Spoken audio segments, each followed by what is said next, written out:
ahora nos encontramos en esta tarde con el profesor Francisco, amigo y conocido de la familia.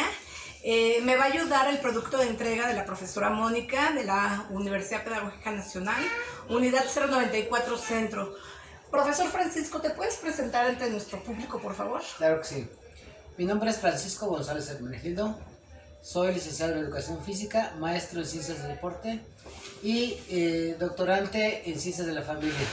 Responsable de proyectos de apoyo educativo del Departamento de Educación Física. Y estoy para servirles. Buenas tardes. Muchísimas gracias, profesor Francisco. El tema que vamos a tocar es referente a representaciones y actitudes frente al profesorado con los niños de necesidades educativas especiales en aula común. ¿Has tenido, profesor Francisco, alguna situación en tu carrera docente con algún tipo de niños con necesidad especial? Bueno, siempre hay. Siempre. Primero tendríamos que aclarar bien qué es necesidades educativas especiales. Esto se refiere específicamente al contexto. Al contexto. Todos los niños tienen diferentes canales de aprendizaje, pero estos niños con necesidades de aprendizaje especiales necesitan materiales, necesitan apoyos para que, al igual que otros, aprendan con el mismo nivel y el mismo ritmo.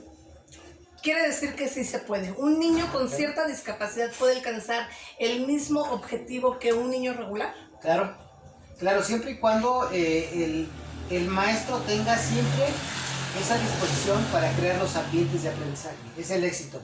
El éxito es el maestro. El maestro y crear los ambientes de aprendizaje. Cuando el ambiente de aprendizaje es de acuerdo a las necesidades de cada alumno, entonces quiere decir que los aprendizajes esperados se van a lograr o se van a alcanzar.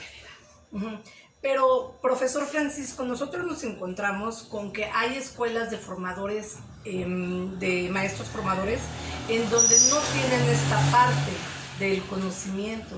¿Qué pasa ahí? ¿Qué pasa ahí cuando te encuentras en un salón donde el maestro no tiene esta capacidad, pero se encuentra con un niño con una necesidad especial? Bueno, primero yo les invitaría a que investiguen qué capacidad presentan los niños. Segunda, hay un programa nacional que es Programa de Inclusión y Equidad Educativa, donde te dan toda la información de las características de cada discapacidad. Cuando tú conoces las características de cada discapacidad, tienes la posibilidad de enfrentar ese problema. Si es sordo, si es hipoacúsico, si es ciego, si es débil visual. Cuando tú ya sabes la discapacidad que tiene, entonces ya puedes investigar, generar el ambiente de aprendizaje, pero además apoyarte en todos los elementos y todos los materiales pedagógicos. Y entonces la intervención pedagógica es con ellos. ¿Y qué pasa cuando tenemos niños que tienen situaciones neuromotrices, que ya vienen involucrados otros aspectos? Bueno, se alcanza el mismo nivel que este otro tipo de niños, porque hay que clasificarlos. Hay una clasificación en las discapacidades. Entonces, hay unas que son netamente motrices y otras que son intelectuales. ¿Qué pasa cuando este tipo de niños viene con estas dos ligadas, motrices? ¿Qué pasa con este tipo de niños? Bueno, es obligación del docente tener el expediente. El expediente que junto con el médico te explica cuál es el grado de discapacidad. Cuando es una discapacidad motriz, nada más por algún estímulo se puede lograr, pero es cuando hay una discapacidad motora que es intelectual, entonces hay que ver qué grado tiene para poder atenderlo. Pero las dos se deben de ver con el especialista y checando su expediente para ver cómo está diagnosticado. Ok, bajo el artículo 3, todo ciudadano tiene derecho a la educación, no importa su condición. De hecho, la modificación que se acaba de hacer recientemente a la reforma educativa le agrega que al desarrollo óptimo de la persona. O sea, ya no nada más es la educación, sino ya le están dando el plus de un desarrollo óptimo integral de la persona. Pero ¿qué pasa cuando tú sabes que este niño no va a lograr más del nivel. ¿A quién le toca decidir a qué tipo de escuela tiene que ir este niño? Le toca a los padres, le toca a la escuela, le toca a los profesionales, o entre todos hacer un equipo y decidir cuál es la mejor opción, porque creo que no siempre la mejor escuela para un niño con cierta discapacidad, sobre todo intelectual, va a ser la escuela normal. ¿Qué opinas al respecto, profesor Francisco? Bueno, primero, si ese diagnóstico demuestra que la discapacidad es severa, tendría más bien que ser atendido en un centro de atención múltiple, donde ya hay especialistas. Pero, como bien dices, el artículo 3 dice que todos debemos estar en la misma escuela. Y todos los directivos, todos los administrativos y la Secretaría de Educación tienen la obligación de aceptar a un niño con una discapacidad siempre y cuando sea controlada, puede ser de lento aprendizaje, pero tiene que ser regular, porque solo así el niño va a entrar en ese ritmo. Si tú lo segregas, entonces lo vas a condicionar. Entonces no estás aplicando la inclusión, lo estás excluyendo. Lo estoy excluyendo. Bueno, y entonces, si hablan de la inclusión, no tiene mucho. Dame el dato exacto, por favor, profesor. Me parece que fue en 1994 cuando se empieza por la UNESCO a hablar de la inclusión. Antes era integración y lo cambiaron por inclusión. ¿Sí? Entonces, ¿cuál es la diferencia de una escuela que tenemos muchas de educación especial y una regular? ¿Para qué entonces se dieron apertura a estas escuelas si al final los iban a mandar al mismo centro a los niños? ¿Qué diferencia hay entre una escuela especial y estos niños que pueden ir a la escuela regular? ¿Cuál sería la diferencia entre ambas en el objetivo específico del niño, en sus logros, en sus metas? Bueno, primero, en la Convención de Ginebra hay varias fechas, pero una de las que se menciona mucho es en 1992. Y lógicamente va a muchos países y se llega a ese acuerdo, que se tiene que integrar todos en el mismo espacio. Ahora, hay una transición, integración e inclusión. Integración quiere decir que el niño está inscrito, está en el salón, ¿sí? Pero le falta esa transición que pasó de integración a inclusión, es que ahora los planes y programas sea para todos, no es nada más meterlo al salón, sino que los programas sean para todos de la misma forma. O sea, esa es la pequeña diferencia. Hay un dibujito, en internet hay ese dibujito, que son 2 círculos. Y cuando esos círculos están concéntricos, entonces ve cómo los niños, por ejemplo, con silla de ruedas, con muletas, con alguna discapacidad, están dentro del salón, pero siguen siendo apartados. Y la inclusión ya está, es un solo círculo. Y entonces el maestro tiene que atender a todos de la misma forma, respetando los niveles y los ritmos de aprendizaje. Bueno, pero aquí el problema es que no todos los profesores tienen esa capacitación. No todos los profesores tienen esa capacitación. Yo recuerdo bien en alguna exposición, lo he compartido en la normal, donde me toca hablar a mí de la teoría psicogenética de Piaget, en donde él en sus estadios marca perfectamente todo hermoso, ¿no? Todos los niños hermosos, ¿no? El niño ideal que todos quisiéramos tener. Pero pues así no es. En la aula te encuentras con una heterogeneidad de niños, de papás, de familias, en donde hay que saber convivir e integrarlos e incluirlos. Entonces yo le comentaba a la profesora, bueno, ¿y qué pasa con el niño que no está dentro de lo que marca Piaget en mi exposición? Y ella me contesta, simple y sencillamente tú no estarías en esta escuela, tú estarías aprendiendo en una escuela de educación especial. Yo dije, ¡ah, caray! Entonces, los profesores no salimos preparados, los profesores de escuelas normales o de la universidad pedagógica no salimos con ese perfil para atender a este tipo de población. Pero una vez saliendo al campo, nos vamos a encontrar con ese tipo de situaciones. ¿Cómo poder enfrentarlas, profesor Francisco? Bueno, hay 2 formas. La otra es de forma personal. Cuando tú quieres mejorar, investigas de forma autodidacta, ¿no? Tú te documentas, investigas. Pero también la otra forma, cuando tus directivos, tus autoridades te acercan a esos programas. al iniciar esta conversación, esta entrevista, les decía que yo soy responsable de los programas de apoyo educativo, específicamente Inclusión y Equidad Educativa. Es un programa federal donde los especialistas se dedican a investigar y a bajar toda la información.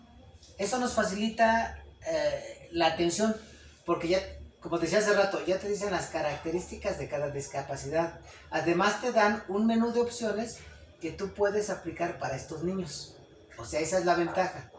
Por eso es tan importante que el maestro esté actualizado. Si tú sales con tu preparación básica de tu formación, sales con un perfil, pero las necesidades a las que te enfrentas requiere que te estés actualizando. Eso quiere decir que hay muchos programas y todos son basados en investigación. Eso es el producto que nos va a beneficiar, que nosotros ya recuperamos investigaciones que han sido benéficas, que han tenido pues un logro positivo, que ya está comprobado, que ya hay materiales, que entonces lo único que tú tienes es usarlos con el grupo de niños que tenga esa necesidad educativa especial. Quiere decir que ya está legislado, ya tenemos las leyes, pero no basta con legislar. Como docente también tenemos que tener cierta actitud frente a la situación. ¿Es correcto esto? Claro. Quedamos que tiene que ser primero una disposición. Hay dos puntos importantes para llegar a la excelencia: la actitud y la aptitud. No creo que es el momento de describir estas dos definiciones, pero si tú tienes actitud y aptitud, te va a llevar a la excelencia. Y no nada más a la excelencia como persona, sino como maestro, sino como ese maestro que tiene una buena intervención docente. ¿Qué papel juegan los padres de familia en todo esto? Importante. ¿Importante? Importante, porque un padre de familia es el vínculo, es el que te transmite la información, pero es el que te apoya.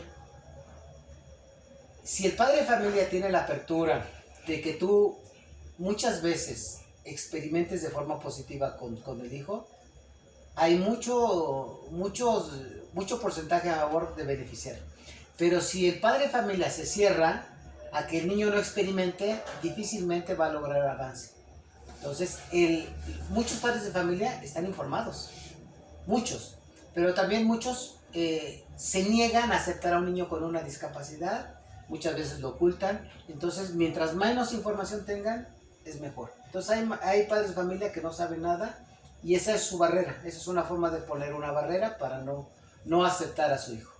Alfred Binet marca mucho lo que sería la tríada pedagógica, así es como él lo marca, ¿no?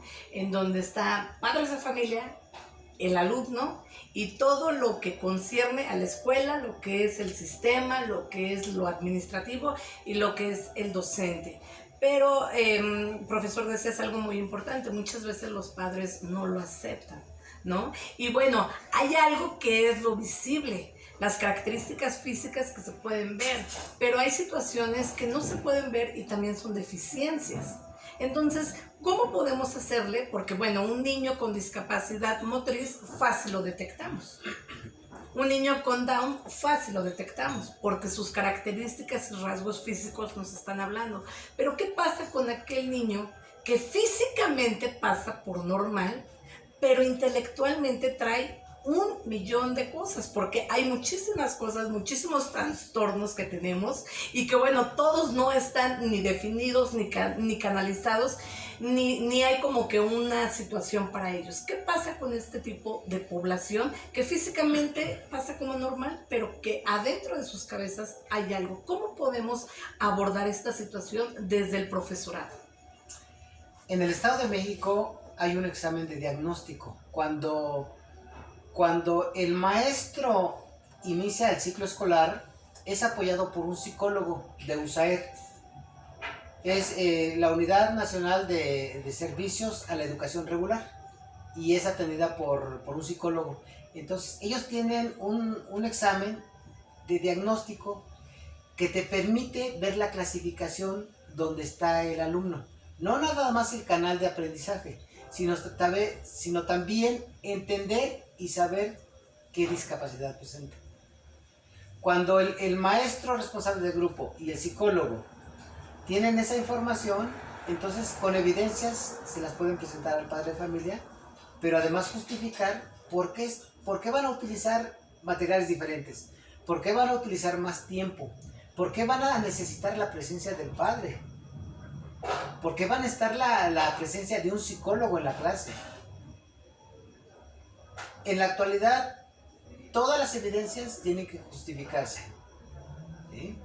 Con el que fue, más bien con los creadores de estos exámenes, con las terapias y con los mismos centros que han creado no nada más información ni folletos, sino también actividades que han demostrado que el niño que es atendido a tiempo se puede clasificar como un niño normal. Se puede clasificar como un niño normal. Ok, pero profesor, hablas de que hay un diagnóstico. Desde el punto de vista como madre de familia que soy, jamás a mis hijos le hicieron un estudio de ese tipo, y fueron en escuelas públicas. Ahora, estando del otro lado como profesora, yo estoy en escuelas particulares. Yo, todo mi desarrollo profesional ha sido en escuelas particulares y tampoco he visto algo similar. No sé si refiera únicamente a un sector o debiera ser a todo el sector, pero evidentemente no es equitativo esto. Claro. Ni lo hubo cuando yo fui madre de familia, ni lo es ahorita que estoy frente a grupo en escuelas particulares. No sé si cambie toda la dinámica ya en escuelas públicas, lo ignoro porque no es mi campo en donde me desarrollo, pero en escuelas particulares no lo hay. Y también debiera de haber un asesor técnico pedagógico para que nos vaya orientando, y tampoco lo tenemos. También debiéramos de tener el de USAER, ¿no? Un equipo multidisciplinario, y tampoco lo tenemos. Entonces toda la responsabilidad cae en nosotros como profesores, diagnosticar, evaluar, sugerir, implementar, todo cae sobre nosotros, y es una labor de verdad muy pesada desde el punto de vista en que yo lo manifiesto, desde lo que a mí me está sucediendo como profesora en escuela particular, porque no tenemos estos recursos. Entonces, pues hay a veces te basas de la experiencia, ¿no? Tu misma experiencia, y dices, este niño tiene algo, vamos a ver qué podemos sugerir, vamos a ver qué podemos hacer. Pero ¿qué pasa cuando el profesorado está, como yo, tan atada de manos? ¿Qué pasa y qué me sugieres en estos casos así? Bueno, primero, el decreto es nacional.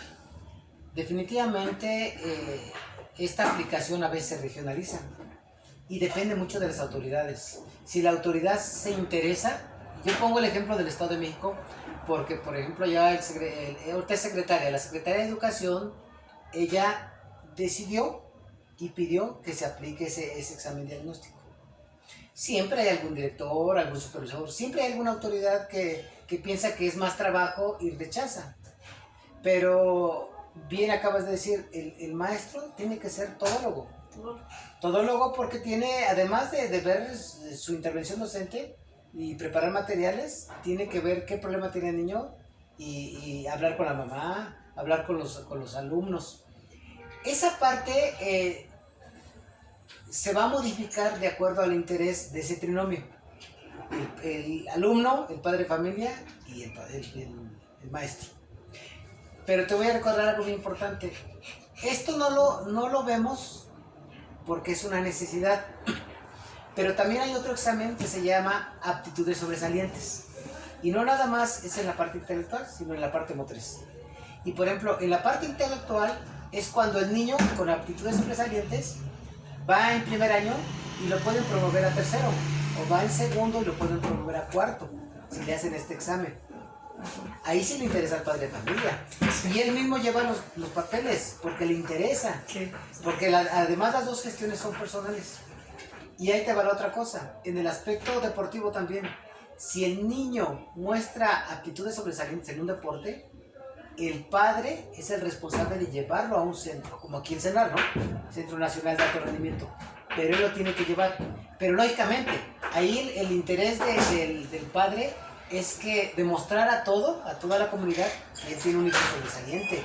Y va y se da la vuelta al Comité Olímpico, al cenar. Y si su niño va de primero y lo pasan a quinto, pues es una maravilla.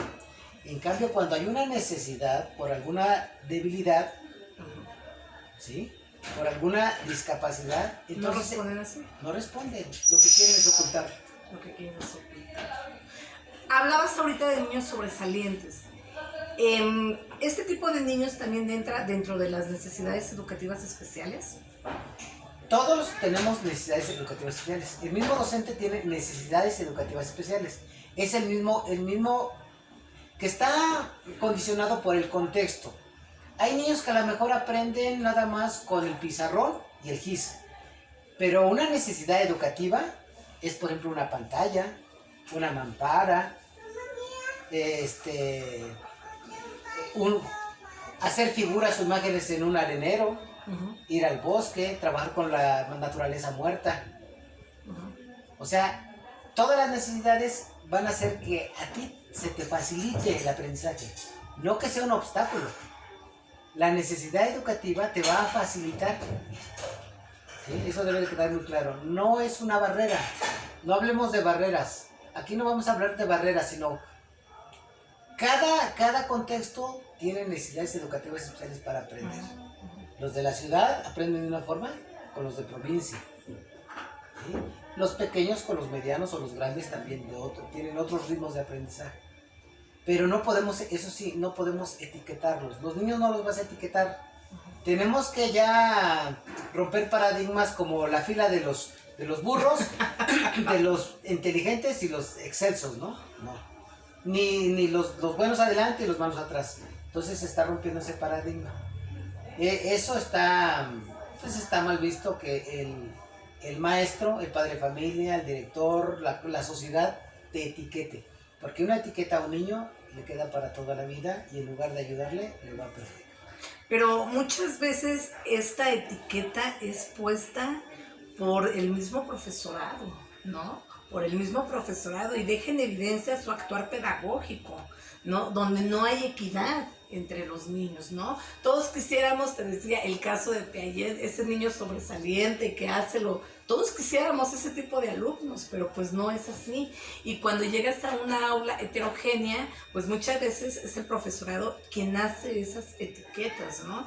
Quien de desigualdad o de no equidad, que sería su equivalencia, ¿no? De no equidad. Al que es bien, pues siempre lo anda estimulando y lo pone de ejemplo. Y al que es mal, ay, pero es que Juanito no lo termina, siempre hay que esperarlo, nunca cumple. Un tanto como el efecto Pigmalión sería algo así, ¿no? Como que el profesor está etiquetando ya al niño y desde la etiqueta, pues el niño ya se la está creyendo, ¿no? El efecto Pigmalión. Entonces, ¿cómo puedes definir tú este tipo de profesores? Pues que no trabaja. Primero, estudió porque no tenía otra posibilidad, lo obligaron o lo rechazaron en otro lugar. Y tuvo que meterse a la normal, a ser docente, pero además trabaja por necesidad, no por gusto. Ahorita que dices eso, recuerdo un texto que leía en donde dicen que la mayoría de los investigadores pedagógicos pues no tienen un perfil sobresaliente, o sea, están ahí porque es el mínimo de aceptados, ¿no? O sea, como que deben de haber 10 y son los 10 que fueron, a comparación de otras ramas de estudio donde son muy, muy selectivas, ¿no? Y ahorita me acabas de recordar eso porque dices, pues estudiaron porque no les quedó de otra, porque fue la única opción que les quedó, porque fue lo único que encontraron a su alcance. ¿Sí está relacionado? Sí, es más, me atrevo a asegurar que el docente es como el deportista. El deportista y el docente nace, tú le vas a ayudar a formar. O sea, tú no puedes hacer un deportista, por ejemplo, tú quieres que sea un jugador profesional o que corra mucho. No, ya nació, tú lo vas a preparar para que sea un buen deportista, pero ya nació con esas características, con esas cualidades físicas. El maestro también nace para enseñar. Claro, si se mete a una buena escuela formadora, que ahí le van a dar todos los elementos, sí, pero se nace. Hay personas que nunca han ido a la escuela y te enseñan bien. Te enseñan, o sea, por eso digo que nace. Que claro, la perfección está y el mérito, ¿no? En la escuela que te va formando. Por eso se dice que cuál es el perfil de egreso, ¿no? ¿Cuáles son las características del perfil de egreso? Y dices, ay, yo creo que sí cubro estas. Entonces, pues sí, el deportista y el docente nacen. Dice mi texto, las escuelas como otras instituciones sociales están influenciadas por la percepción de la categoría socioeconómica. ¿Esto es real? ¿Es real? Fíjate que volvemos a lo que los padres, la sociedad te va llevando. Hace muchos años, y no porque estemos viejos, sino que ya hay algunas décadas o alguna antigüedad, ¿no? de vivir en esta vida. Pero antes, en una comunidad, el reconocido era el médico, el maestro y el licenciado. O sea, 3 figuras importantes. El maestro fue perdiendo su valor porque fue ganando menos. Pero la misma sociedad te va condicionando que tú tienes que estudiar para médico porque se te gana más, y después tienes que ser abogado, y después tienes que ser ingeniero, pero el que gana menos es el maestro, entonces déjalo como última opción. Entonces la misma sociedad y la economía te condiciona. Entonces, bueno, aunque sea, muchas veces dicen, aunque sea de maestro, sin saber que tenemos la responsabilidad, y ya muchas personas famosas y deportistas lo han dicho incansable de veces, que ellos, para ser lo que son, tuvieron que pasar por la formación de un maestro. Es correcto. Dicen que es la única de las profesiones que forman las demás profesiones, ¿no? El ser maestro. Yo creo que si ahorita consensamos a un grupo de maestros sobre integración, sobre inclusión, todos van a decir que sí incluyen, que sí están, pero esto se verá reflejado sobre la misma marcha, ¿no? Sobre la misma marcha. Una cosa es lo que podemos decir. Yo ahorita puedo decir, no, sí, si yo me encuentro con un niño, lo voy a tratar así, voy a hacer esto. Pero realmente, sobre la marcha, es cuando me voy a dar cuenta de qué tanto pude alcanzar el objetivo que estaba yo, o que me comprometí a decir, ¿no? Sobre la marcha. Pero también es cierto que no es lo mismo atender a un niño que cuando en un salón de repente tienes 11, con las mismas características de un grupo de 40. ¿No? Yo recuerdo haber estado en una presentación de tesis en la normal de los jóvenes que salieron ahorita ya licenciados de 8º semestre, en su presentación de tesis, donde una de las compañeras decía que tenía de un salón de población 39, 37 más o menos, 11 pequeños con discapacidades, ¿no? 11 pequeños, se volvía loca la maestra, ¿no? Entonces, pues una cosa es lo que decimos y otra cosa ya es la puesta en marcha como tal. Bueno, este porcentaje, déjame explicarte que es regionalizado. Es regionalizado porque yo vivo en el Estado de México y hay un corredor floricultor. Ese corredor floricultor está condicionado porque